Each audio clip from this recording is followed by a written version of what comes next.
Oh, so far away, Nisha. What's a video game that made you big scared as a child? Oh, it has to be Resident Evil. Oh, which one? Because I was going to bring up the one that scared me the most as a child, which is Resident Evil Code Veronica X, which I just so happen to have on my YouTube gamer shelf.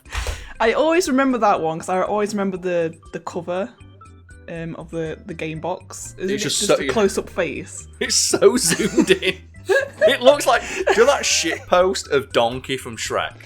Yeah. Like the hyper detailed shit, or like the one of Bob Odenkirk. Oh yeah. Where it's like the hyper detailed like model of his face slowly spinning around. It kind of looks like that.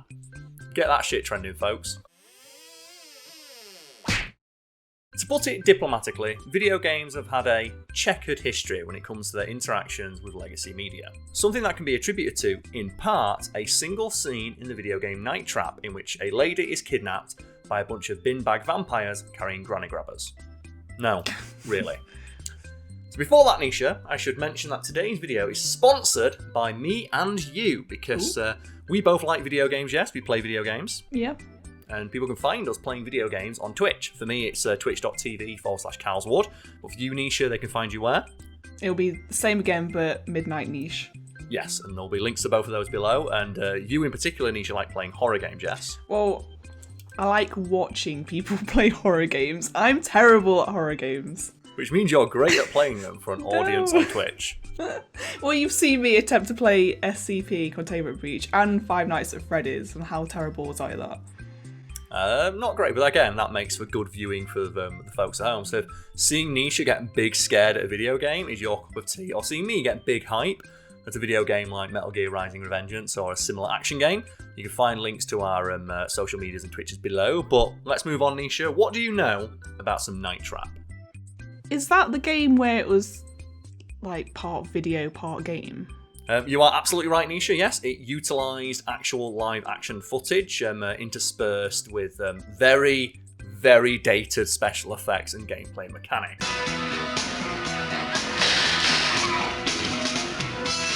And the basic plot, and I don't know why I said basic plot there, because the actual plot of the game is about as comprehensible as a Rubik's Cube in an industrial blender. It's like this Escher-esque, twisting, labyrinthian Gordian knot of contradictory explanations, which is largely a result of the game being partially funded by Hasbro. But before that, are you familiar with the era of games that Night Trap existed in? Because it was a very unique part of video gaming history, and one that I think is kind of embarrassing to look back on now. I know it was in the early 90s, wasn't it? But It was, yes. And it was the era of Sega trying to be the edgy antithesis to Nintendo. So do you remember those ads of Sega does what Nintendo don't? I think so, yeah. That sounds familiar. Genesis does 16-bit arcade graphics. You can't do this on Nintendo. Genesis does 16-bit sports action. You can't do this on Nintendo. Genesis Does. Genesis Does. Genesis Does. Genesis Does. Genesis does. And it was just that era of when games tried to be hardcore and edgy, and that culminated in adverts like this. I'm just going to send to you now, Nisha. This is an actual official ad for a Sega product, and just tell me what you see. One of my favourite games to play with our faraway hosts, folks at home. So what do you see? Hold on one sec. Okay. Mommy, what are those two Sega machines doing? Mm-hmm. I can't even read the rest of that. It's so small. But it's it's two Sega machines being put together with 32X behind it. But 32X, what does that word look like, Nisha? Oh, the word sex. Yeah, and it's like, oh, you're putting two machines together like they're having sex. What are they doing? And it's like, Oh no. cringe so hard when I look back at that era of video games. It's like when you go back and you look at those early Crash Bandicoot adverts where they get the guy in like the inflatable Crash Bandicoot costume standing outside Nintendo, yelling at them. Hey, plumber boy, mustache man, your worst nightmare has arrived. Pack up your stuff. I got a little surprise for you here. Check it out. What do you think about that?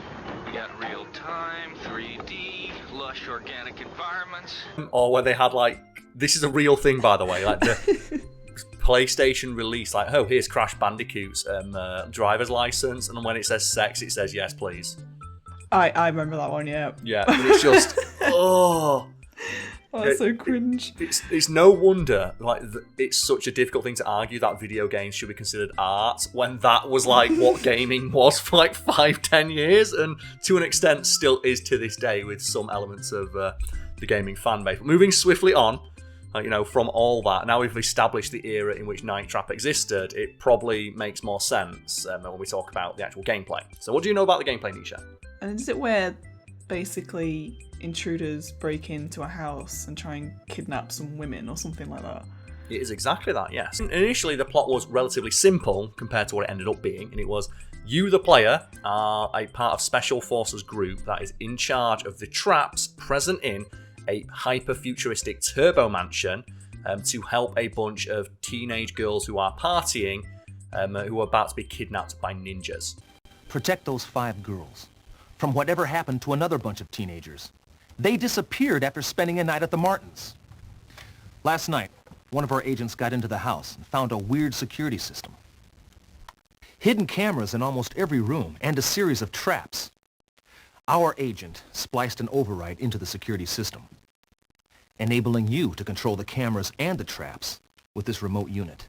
Ah, yes. I remember talking about this now. Yeah, it's basically the Scooby-Doo game that we've always wanted and never gotten, where you are just in control of all of like the traps and like the bookcase that turns around and drags people in. And I don't know why we've never had a Scooby-Doo game where it's just Night Trap but Scooby-Doo, or like Five Nights at Freddy's but Scooby-Doo. Yeah. Oh yeah, crossover. That would be such a crossover.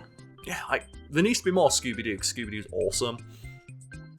I think I've only ever played one PS2 Scooby-Doo game, but... And they're all terrible. Yeah, it wasn't great. Yeah. And the plot of the game, though, changed. And do you want to hazard a guess as to why? And it's the same reason a bunch of stuff got changed in early 90s media. And some examples include Michelangelo in the Teenage Mutant Ninja Turtles wielding a grappling hook instead of nunchucks in the British version of the show, which, fun fact, Americans was called Teenage Mutant Hero Turtles over here. I'm gonna guess people complained that it was too violent. Not people, Nisha, Hasbro, because Hasbro were a toy manufacturer, and the leading opinion of people at the time is that video games are toys for children. And that's something, as we've just discussed, the industry was very keen to shake off, which is really making like these edgy adverts in video games. And Hasbro said, we don't want a video game starring ninjas because we don't want kids to pretend to be the ninjas and injure themselves or other people. So what the company making the game, I have the name here, Digital Pictures, did is change the ninjas to vampires. What? But that, to me, that doesn't seem any better. Ninjas use swords and weaponry, which kids can emulate. Like I mentioned, the Teenage Mutant Ninja Turtles. But surely, like, kids can bite each other. Well, they can, Nisha, and that's why, after they changed the primary antagonistic force in the game to vampires, Hasbro complained once again, saying, actually, no, kids might bite each other. Don't make the vampires in this game bite each other. So what they did is they changed the enemy again from vampires to augurs. And you might be wondering, folks, what the fuck are augurs? Allow me to present a clip of augurs in action.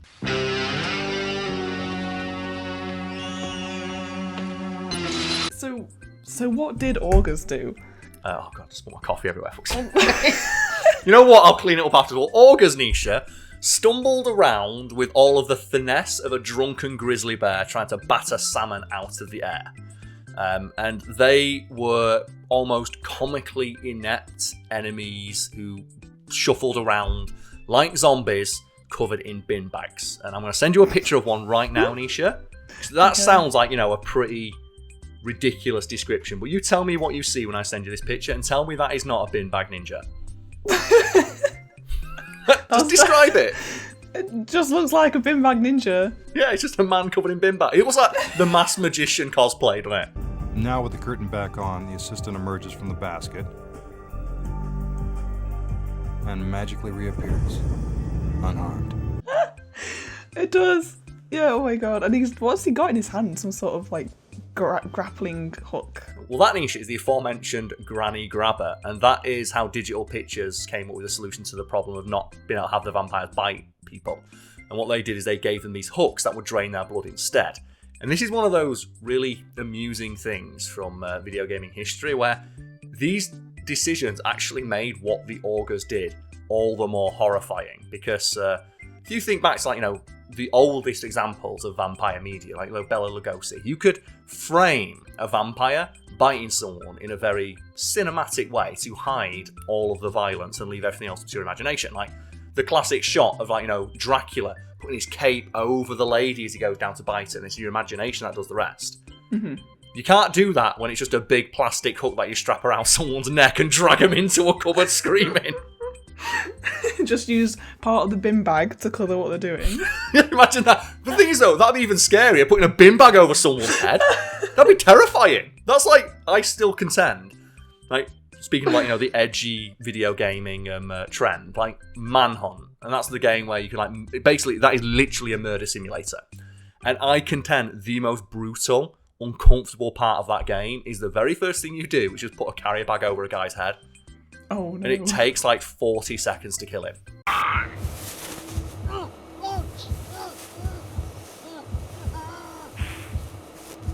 Oh, God.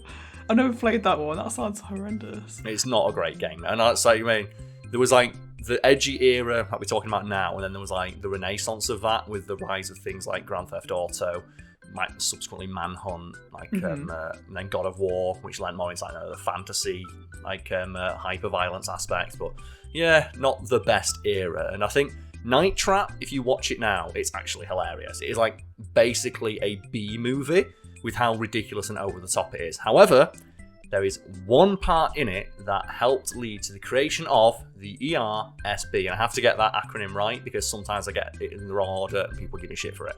So, ERSB, rate video games.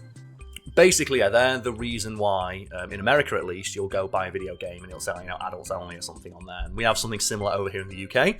But both of those things were largely created in response to Night Trap and Mortal Kombat. And you kind of understand it with Mortal Kombat, right? Because Mortal Kombat, you can brutally murder people on screen.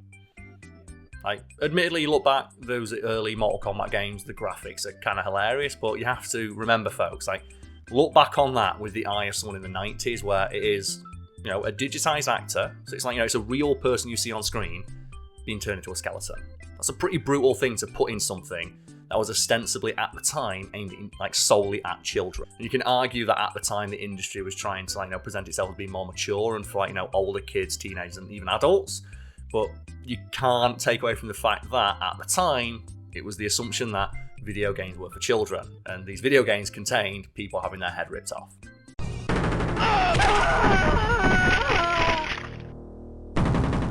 Sub-Zero wins. Flawless victory. Fatality. That's what they want to see, isn't it?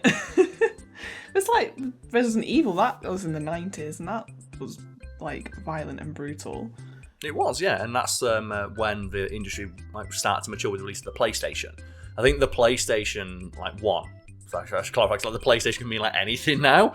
The PlayStation 1 was a turning point for the industry because the PS1 was very specifically targeted at teenagers and young adults. Like, I don't know if I'll be able to track them down, but I distinctly recall watching TV back in the day where they showcased the PlayStation 1 at nightclubs. London's top clubs have more than great music. They have PlayStation. Together, they make for a great night out. It's new, it's hot, and it has a whole room devoted to PlayStation.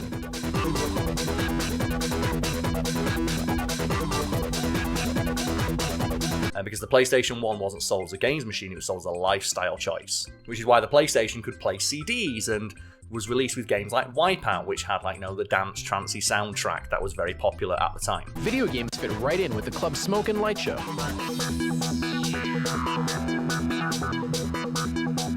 I used to really like playing Wipeout because they always played Firestarter by The Prodigy. I was like, I was just waiting for that track to be played each time. And it's one of the things that helped the PlayStation and video games as a whole be seen as a more mature form of entertainment. Because you've got to remember, before the PlayStation 1, most people's view of video games was Mario and Sonic. and then to an extent Yeah. Mortal Kombat, which was seen as the outlier, and which is why things like the ERSB were created, because it's like, wow, these are just for kids, and like you can murder people on there. It's like, well, no, but, anyone can play video games, whatever. But moving swiftly on, it's highly likely that the court case that resulted in the creation of the ERSB would never have taken place if not for a single scene in Night Trap. And do you happen to know the scene I'm talking about here, Nisha? Because we have had this discussion in the past. That I can't remember. Well, what I'm going to do now is I'm going to send you a screenshot of... this is a screenshot. This is the scene that ended up getting this game literally put on trial in America. Night Trap uses actual actors and achieves an unprecedented level of realism.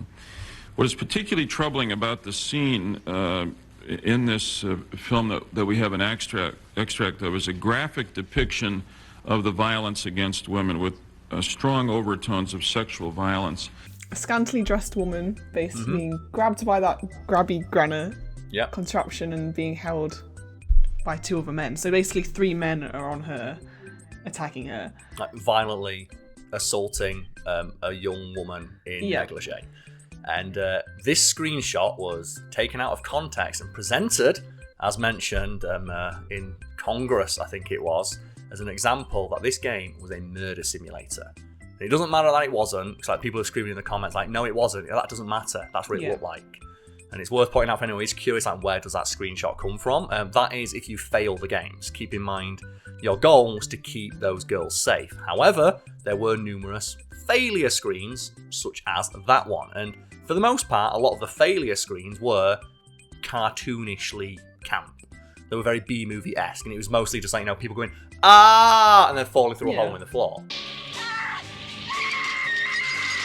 Control, how could you let that happen? However, just seemingly out of nowhere, there's this one, the one I just sent you, Nisha, where that lady screams bloody murder. And I will put a clip in of the scene, and her screams are genuinely blood-curdling. And taken completely out of context, divorced from, the actual intention of the game, it looks real fucking bad. Yeah, it kind of gets rid of any, light-heartedness. It's just more violent. Yeah. Megan, this isn't gonna work. You're not scaring me. Wait. What are you doing now? Leave me alone.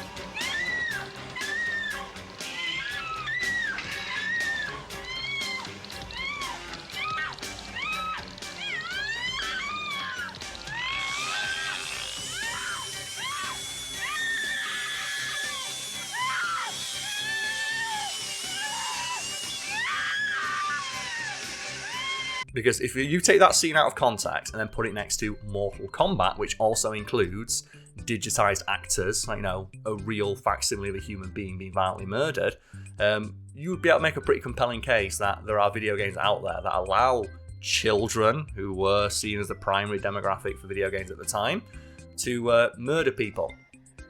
Yeah. That's not great. And again, I know people get mad about this and say, but you can't do it. It's like, that doesn't matter. It doesn't matter that we know that's not the case. What does matter is that people were able to convince other people that it was. And as a result, they were able to use both of these examples that, video games need to have very strict ratings so kids can't play them, because look at the shit they can do in them. Mortal Kombat and Night Trap are not the kind of gifts that responsible parents give. Night Trap, which adds a new dimension of violence specifically targeted against women, is especially repugnant. I can't say much because I played Grand Theft Auto when I was 13. I think everybody did, yeah. And, there was the argument to be had about that, but the idea that video gaming as we know it today might be completely different if that lady had decided to phone in a performance that day. Very strange to think about.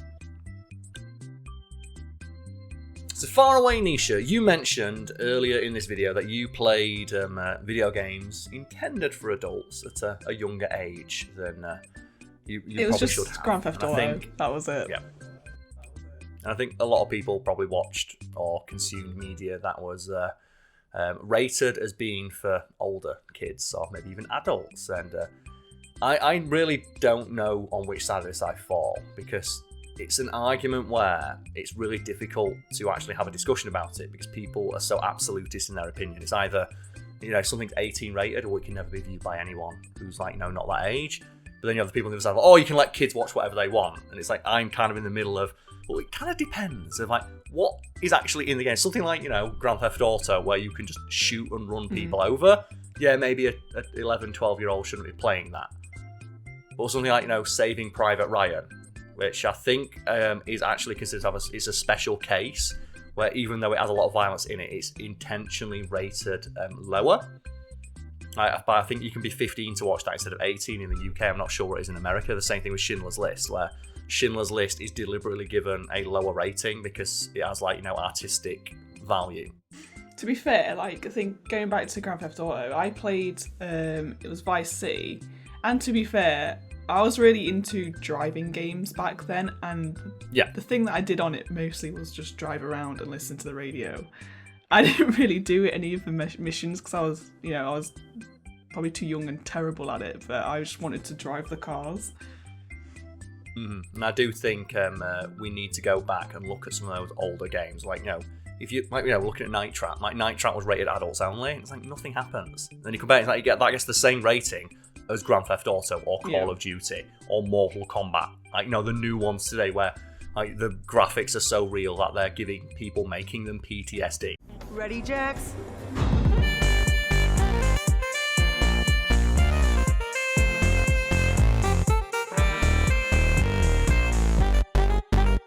It's a strange conversation to have, as I said, because people tend to be so absolutist in their opinions on it, and it's almost impossible to convince them one way or the other.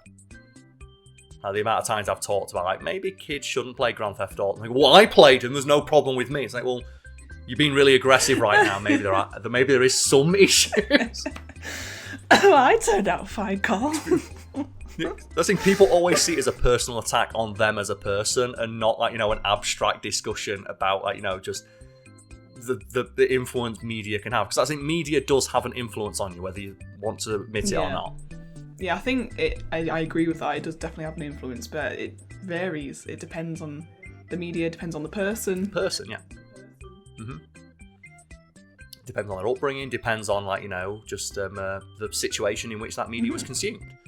Like I said, I mentioned stuff like Schindler's List earlier, and I know for a fact that Schindler's List is shown in schools, because I was shown it in school when we learned about World War II, and we had a discussion about it. The history teacher led a discussion on the film and the things depicted therein.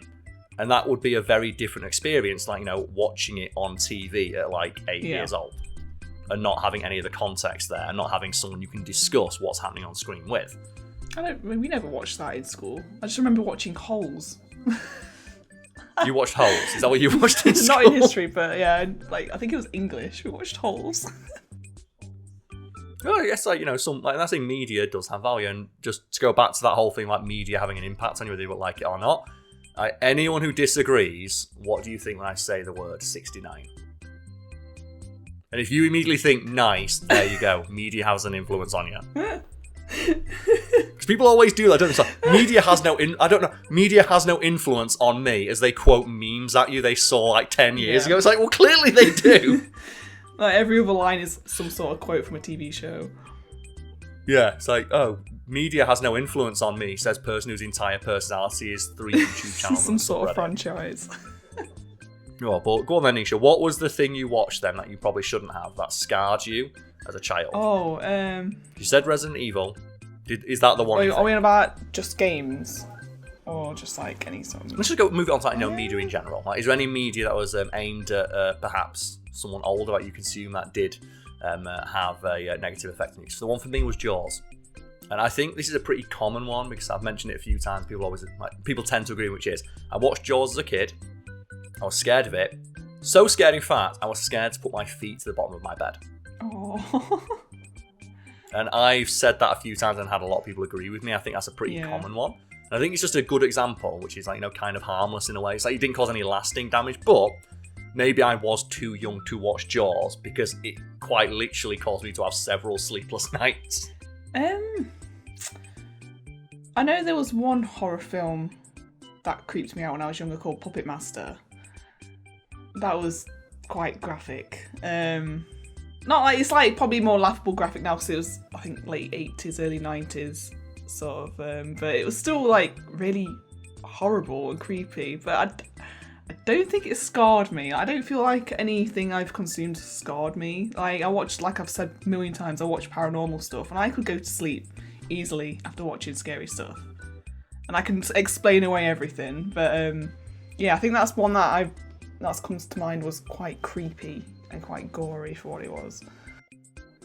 So I remember as a kid as well, I think I mentioned in a previous video, I'd watched the X-Files. Yeah. And for context, I had a black and white TV. So that's how, it's not I'm old, it's just that my family had much money. So I had imagine watching the X-Files on a crackly black and white TV. So, and that theme song fucking terrified me as a kid. I hated it so much, but I loved watching the X-Files. My mum said the Daleks from Doctor Who used to scare her. Yeah, they used to scare a lot of people, and that's where it comes into it. Like, I think there needs to be like there's nuance there when it comes to like our kids' stories. Well, it's on your parent or guardian to like gauge how mature you are. And I'm always frustrated when I get people say, "Well, I did it as a kid and it never bothered me." It's like it's almost like kids aren't you. It's almost like this is a discussion that's not about not everyone's the same person. Yeah, not everybody is you. Me, for example, I don't react negatively and aggressively to that comment. I don't see it as an attack on me and my personality or my upbringing. I see it as an invitation to open a dialogue on something I'm interested in. I remember, I think I was watching, it was something like The Descent or 28 Days Later or something like that with one of my friends, and we were, I think, 16, 17, and I'm sat there like laughing, and she's like, oh yeah, I wonder what's going to happen next, and my friend's next to me with a cushion over her face, like looking at me like, what's happening? And I'm just like, watch the film. I'm just like, I'm too scared. And it's like, just shows how different people are, even at the same age. Yeah, and like, different levels of maturity require that, that's why I think, and I think it's not officially endorsed anywhere. Like that's the thing. It's not like alcohol where it is legal to sell people alcohol unless of a certain age. Like you can go buy and view media that is intended for an older audience if you've got a parent or guardian with you. Unless it's like, taking like a 5-year-old to watch like a Saw movie or something. Yeah, that's like a bit much. There's that discretion there when it comes to it. It's like, yeah, if you think your kid's mature enough to handle it, and you're like, you're willing to have the conversation with them afterwards if they have any questions about what they saw, if there is questionable content in it, sure. Yeah, that'd be too young, I think. 5. Yeah, but that's the thing. Well, that's the annoying thing about it. It's like with Grand Theft Auto. Like you have kids who are like 8 years old playing like that and Call of Duty and stuff, and that's too young. But a kid being like 13, 14.